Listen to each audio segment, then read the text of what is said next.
జీవము గల దేవుని సేవకుడమైన దానియేలు, నిత్యము నీవు సేవించున్న నీ దేవుడు నిన్ను రక్షించి ఉన్నాడు. హల్లెలూయా. నిత్యము సేవించున్న దేవుడు దానియేలు రక్షించాడు. ఆ దానియేలు రక్షించి దేవుడిని నిన్ను రక్షించబోతున్నాడు. ఆ దానియేలుతో ఉన్న దేవుడు నీతో ఉన్నాడు. ఆ దానియేలు నిత్యము దేవుని సేవించినట్లుగా నేను దేవుని నిత్యము సేవించగలిగితే ఖచ్చితంగా దానియేలుకి హెల్ప్ చేసిన దేవుడు నీకు సహాయం చేయబోతున్నాడు. నిన్ను బలపరచబోతున్నాడు. నిన్ను దానియేలులాగా ఒక మంచి ఉన్నతమైన పొజిషన్లో నిలబెట్టబోతున్నాడు. ఏంటి దానియేలు నిలబెట్టిన ఉన్నతమైన పొజిషన్ చూద్దామా?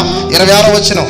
నా సముఖమున నియమించిన ఏమనగా నా రాజ్యములోని బాగా వినాలా, బాగా చదవాలా, సకల ప్రభుత్వములు యందు నివాసులు దానియేలక దేవునికి భయపడుచు ఆయన సముఖమున వణుకుచుండవలెను. ఒక చట్టాన్ని తీసుకొచ్చాడు దానియేలు. ఈసారి దానియేలు సేవించిన దేవుని గొప్పతనం బట్టి ఆ దర్యావేషు రాజు ఒక చట్టాన్ని తీసుకొచ్చాడు. అదేంటంటే ప్రతి ఒక్క ప్రభుత్వం వారు కూడా దానియేలు సేవించిన దేవునికి భయపడి వణకాల. అంత మాత్రమే కాదు, ఆయనే జీవము గల దేవుడు.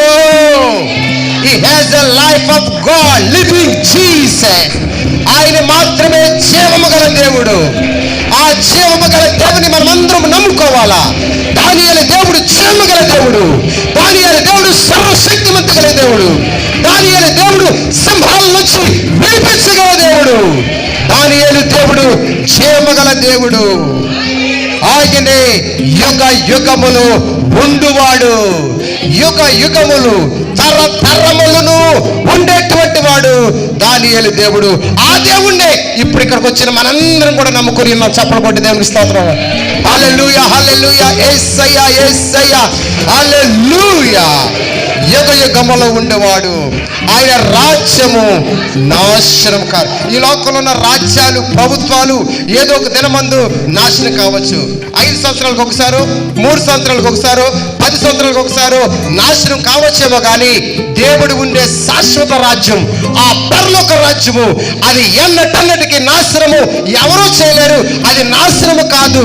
దానిలో మనము, మన బిడ్డలము, దానియేలంటి భక్తి పనులైన ప్రతి ఒక్కరూ ఆ యుగ యుగాలు, ఆ జగజగాలు, ఆ పరిశుద్ధ, ఆ పర్వతమైనటువంటి ఆ పుణ్యలోకమైన ఆ వైకుంఠము, ఆ పరలోకములో మనము తరతరములు యుగ యుగములు జీవించుదుము గాక. హల్లెలూయా. ఈ విషయాలు ఎవరు చెప్తున్నారు తెలుసా? దానియేలు కాదండి. దానియేలు తప్పించిన దేవుడు గుణగానాలు ఎరిగిన ఆ రాజు చెప్తున్నాడు. దర్యావేషు రాజు తీర్మానం చేస్తున్నాడు, ఈ దేవుడే గొప్ప దేవుడు, ఈ దేవుడు నమ్ముకోవాలా. చూసారా, ఒక్క దానియేలు భక్తి, ప్రార్థన, నమ్మకత్వం, అతి శ్రేష్టమైన బుద్ధి రాజులను, ప్రభుత్వాలను, నాట్ ఓన్లీ దట్, ఇంకా చూద్దాం 27వ వచనం. ఆయనే విడిపించువాడును, రక్షించువాడు. స్తోత్రం, స్తోత్రం కలుగునుగాక.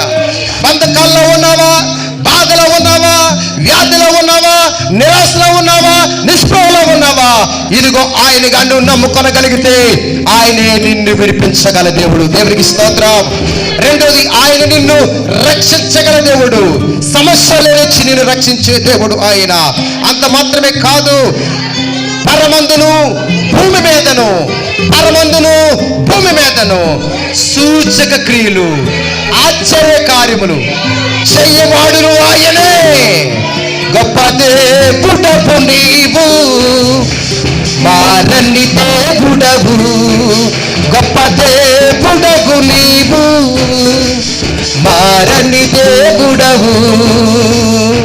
నమ్మకమైన వాడవు, నాకున్న నాదుడవు, పైనున్న వాడవు.